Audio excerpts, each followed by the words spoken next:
اللہ جزائے خیر دے۔ حضرت مولانا الیاس صاحب رحمۃ اللہ علیہ نے اپنا سب کچھ لگا دیا، یہاں تک کہ کھانے کو کچھ نہیں بچا، تو اپنے ساتھ جو مرکز میں ہمارے اپنے پاس پڑھنے والے جو اس ٹائم کے میواتی تھے ان کو کہا کہ ایک کام کرو، دیکھو میرے پاس اب تمہارے کو کھلانے کو کچھ نہیں ہے، میں تمہارے کو سفارش نامہ لکھ دیتا ہوں، دلی میں بہت سارے مدرسے ہیں، تم کسی مدرسے میں جا کے پڑھ لو، کیونکہ یہاں تو اب کچھ نہیں ہے۔ تو ان بچوں نے اور میواتیوں نے، بچے تو نہیں بڑے تھے وہ، ان میواتیوں نے مولی الیاس سے کہا کہ اچھا ہم تو چلے جائیں دوسرے مدرسے میں، تو تم یہاں کیا کرو گے؟ کہا کہ دیکھو یہ درخت ہے، یہ درخت کا گولر کھا لوں گا، اور یہ حوض ہے، یہ حوض کا پانی پی لوں گا، اور میری زندگی کے جتنے دن بچے گزار دوں گا۔ گولر سمجھتے؟ گولر، ہاں وہ گولر ہوتے تھے اس زمانے میں۔ ایک بہت بڑے عالم وہ رمضان میں نظام الدین پہنچے، سوچے کہ یہاں تو افطاری کا دسترخوان بڑا بہترین ہوگا، رات کا کھانا بھی بڑا بہترین ہوگا، مرکز ہے پوری دنیا کا، تو دسترخوان پہ بیٹھے افطاری میں تو گولر، کہا ٹھیک ہے ابھی گولر سے افطاری کر لیتے ہیں، عشاء کے بعد تو کھانا ملے گا ہی۔ عشاء کے بعد بھی دسترخوان بچھا، وہی گولر، سحری میں وہی گولر، جب میں پڑ گئے۔ پوچھا مولی الیاس سے، تو مولی الیاس نے کہا ہماری تو سحری بھی گولر، افطاری بھی گولر۔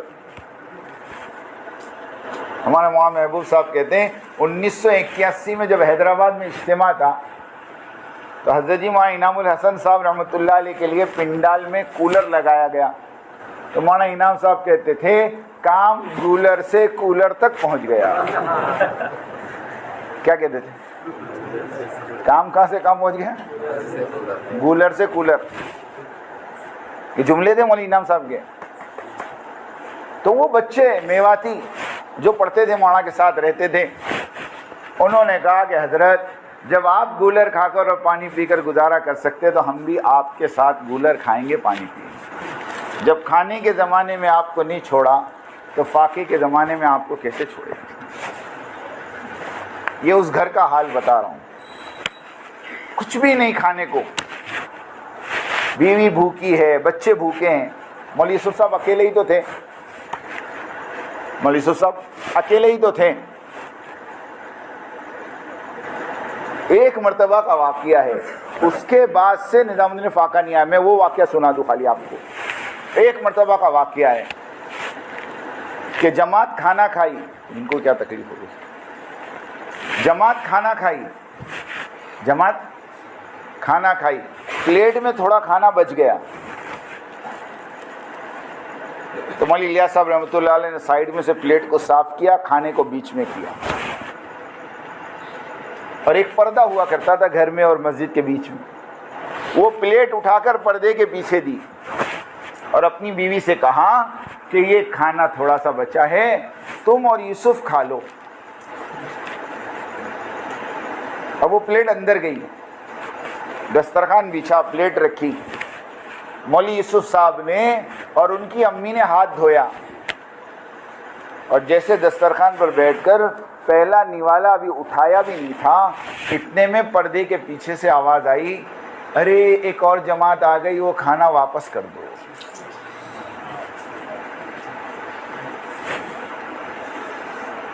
ماں نے مولوی یوسف کا ہاتھ وہیں روک دیا کہ بیٹا رک جا، اور اٹھا کے وہ پلیٹ دے دی۔ اب بچہ تو بچہ ہوتا ہے نا، مولوی یوسف رونے لگے، مولوی یوسف صاحب چھوٹے سے تھے، رونے لگے۔ مولوی الیاس کو پتہ چلا تو مولوی الیاس صاحب رحمۃ اللہ علیہ کو پتہ نہیں کیا ہوا، وہ اپنے کمرے میں گئے اور دروازہ اندر سے بند کر دیا، دروازہ اندر سے بند کر دیا، اور 20 منٹ یا آدھا گھنٹہ کچھ اندر کیا معلوم کیا کیا۔ اس کے بعد دروازہ کھول کے جب باہر آئے تو اپنی بیوی سے اور بیٹے یوسف سے اور اپنے ساتھیوں سے کہا کہ آج کے بعد اس چار دیواری میں قیامت تک فاقہ نہیں آئے گا، میں نے اپنے رب کو منوا لیا۔ یہ وہ ہستیاں ہیں، یہ وہ ہستیاں ہیں۔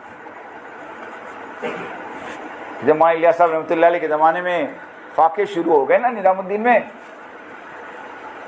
تو دلی والوں کو پتہ چلا، دلی والے دوڑے ہوئے آئے اور آ کر کہا حضرت یہ ہماری ساری پراپرٹی کے کاغذات ہم آپ کو دیتے ہیں، اس کو بیچ کر اس کا پیسہ مرکز کے اوپر لگا دو. مولانا الیاس صاحب رحمۃ اللہ علیہ نے کہا یہ پیپر تم پکڑو، ان پیپر کی مجھے ضرورت نہیں، قسم خدا کی میں ابھی دعا کر دوں اللہ یہ بنگلے والی مسجد کو سونے چاندی کا بنا دے. تم کیا سمجھتے ہو؟ تم کیا سمجھتے ہو میرے اللہ کو؟ کیا میرا اللہ ان ٹکڑوں کا محتاج ہے؟ یہ استغنا تھا، یہ ہاں یہ استغنا تھا. حضرت مولانا زکریا صاحب رحمۃ اللہ علیہ کہتے ہیں میں اعتکاف میں تھا اور باہر لڑنے کی آواز آئی زور زور سے. میں گھبرایا کہ کیا ہوا نظام الدین میں باہر آیا تو مولوی یوسف صاحب رحمۃ اللہ علیہ ایک دلی والے کو غصہ کر رہے تھے. میں نے پوچھا کیا ہوا؟ تحقیق کی تو پتہ چلا کہ وہ دلی والا بہت بڑی رقم لے کر آیا تھا مولوی یوسف کے پاس اور آ کر مولوی یوسف صاحب کو کہہ رہا تھا کہ یہ میرا ہدیہ لے لو. اور وہ مولوی الیاس کا بہت قریبی ساتھی تھا. تو حضرت مولانا یوسف رحمۃ اللہ علیہ اتنا غصہ اس پر کہ پورا مرکز جمع کر دیا کہ تیری ہمت کیسے ہوئی یہ پیسہ یہاں لانے کی. مولانا زکریا صاحب نے پھر مولانا یوسف کو کہا اجی یہ تمہارے ابا کے ساتھیوں میں ہیں اور تمہارے ابا کے زمانے سے آتے ہیں یہاں. جب ابا کا نام سنا تو تھوڑے ٹھنڈے پڑ گئے. مولانا زکریا صاحب تو بڑے تھے، مولوی یوسف صاحب کے سسرے ہوتے ہیں.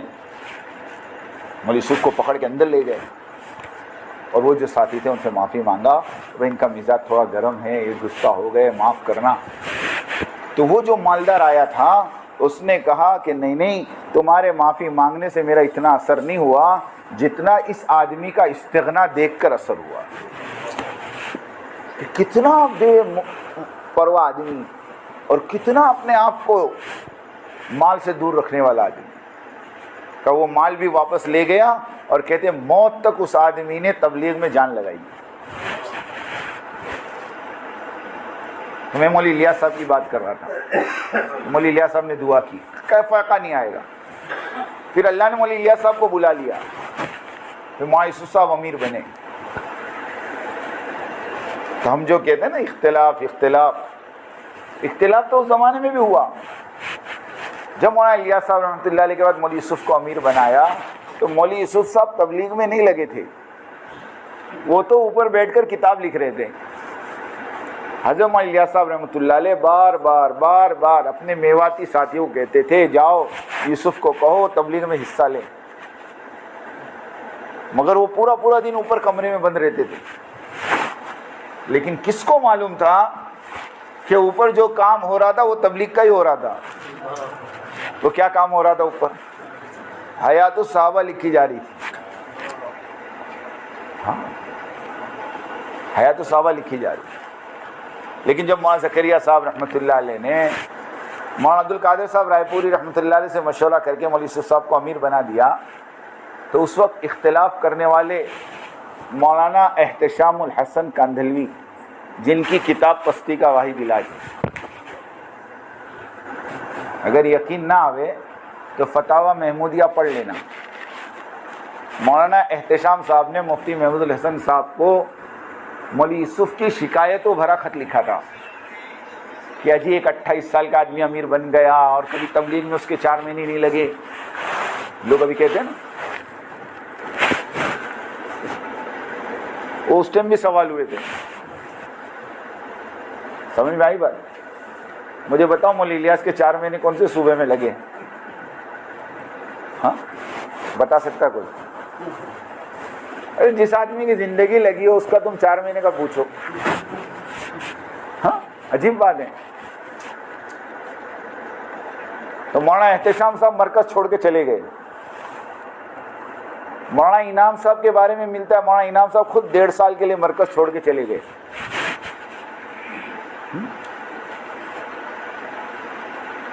لیکن یہ مخلصین تھے، ان کو اختلاف تھا مخالفت نہیں تھی. فرق سمجھنا, ایک ہوتا ہے اختلاف اور ایک ہوتی ہے مخالفت. اور مخالفت جو کرتا ہے وہ محروم ہوتا ہے. ہاں, مخالفت جو کرتا ہے وہ محروم ہوتا ہے. شیطان نے آدم کی مخالفت کی تھی علیہ السلام, اس لیے توبہ کی توفیق نہیں ہوئی اس کو. اختلاف نہیں تھا اس کو مخالفت کی کہ میں 6 لاکھ برس اللہ کی عبادت کی, میں اتنا بڑا عابد, اور مجھے چھوڑ کے اللہ یوں کہے انی جاعل فی الارض خلیفہ, کہ زمین کا خلیفہ میں انسانوں کو بناؤں. یہ ہے کون میرے سامنے کا بچہ ابھی پیدا ہوا, ابھی پتلا بنا. میں 6 لاکھ برس سے آسمان میں ہوں, میں آگ سے بنا, یہ مٹی سے بنا. جیسے ابھی لوگ کہتے ہیں نا ہماری گود میں کھیلا ہے, تو گود میں کھیلا ہوا بڑا نہیں ہو سکتا. نہیں, سوچنے کی بات ہے نا, ارے سوچنے کی بات ہے. ایک مدرسے کے محتمم صاحب نے مجھے بلایا, سننا, جب اختلاف شروع ہوا مجھے کہا حافظ صاحب ایک بات بتاؤ. میں کہا بولو. کیا مسئلہ ہے؟